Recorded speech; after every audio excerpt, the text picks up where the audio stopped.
going to work. I have no doubt about it.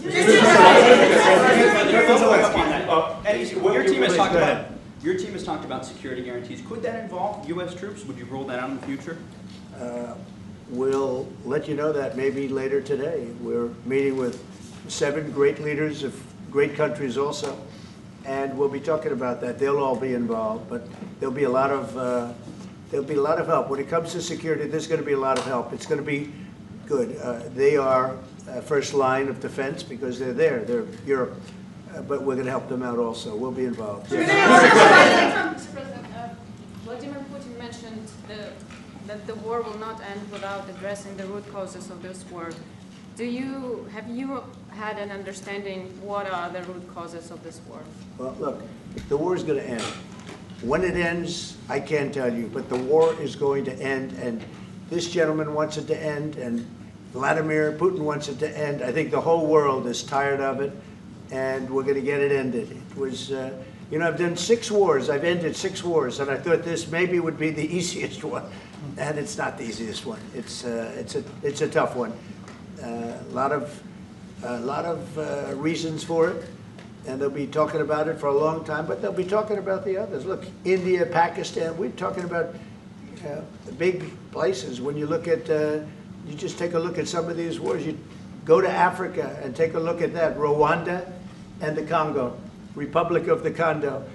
That's been going on for 31 years.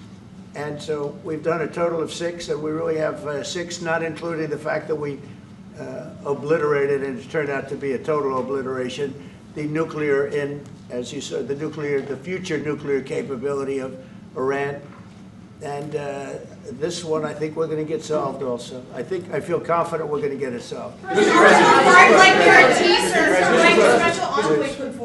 you, Mr. President. Can you tell us about your conversations with European leaders and what they need to see to support an end to the war? Yeah, well, we're going to be meeting with a great representative group and 7 very powerful, very big countries, and great people, all friends of mine and friends of yours. And we're going to have some suggestions made. They want to see peace. They would like to see peace. President, in the red. President Trump, do you think it's fair to, for Ukraine and for Russia to achieve a lasting and durable peace if Ukraine cedes its territories that Russia hasn't yet conquered? Do you think it's a fair peace for Ukraine?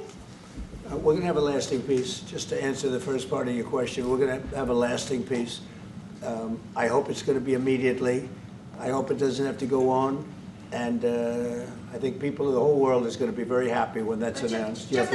President, you posted on social media, Mr. President, a very touching letter from the First Lady. And the letter was hand-delivered to President Putin. And it calls for an end to the war, essentially, because of the children and the children's future. Why did the First Lady feel that letter was necessary? Was it because she believes that Mr. Putin is the aggressor in the war? Is a similar letter being hand-delivered to President Zelensky? So the First Lady felt very strongly. She's watched the same thing that you watch and that I watch. I see things that you don't get to see, and it's horrible.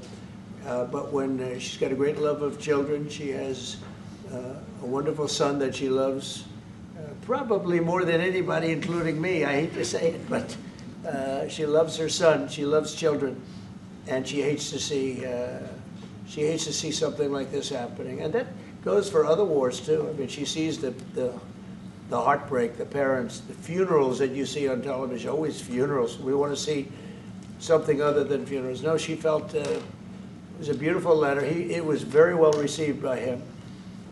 And she did ask me to say, you know, she would love to see this end.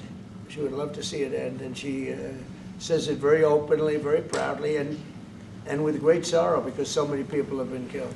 Mr. President, last week, Brian, go ahead, Brian. Yes, sir. I've got a question for each of you. Yes. First of all, President Zelensky, you look fabulous in that suit. I said the same thing. Yeah, you look good. I said the same thing. Yeah, looks Isn't good that on nice? you. That's the one that attacked you last time. See, now he's I remember that. Yeah, I apologize to you. You look wonderful. No, my first question for you, President Zelensky. In the same suit. You see, I changed, you are not. Maybe yours is much better.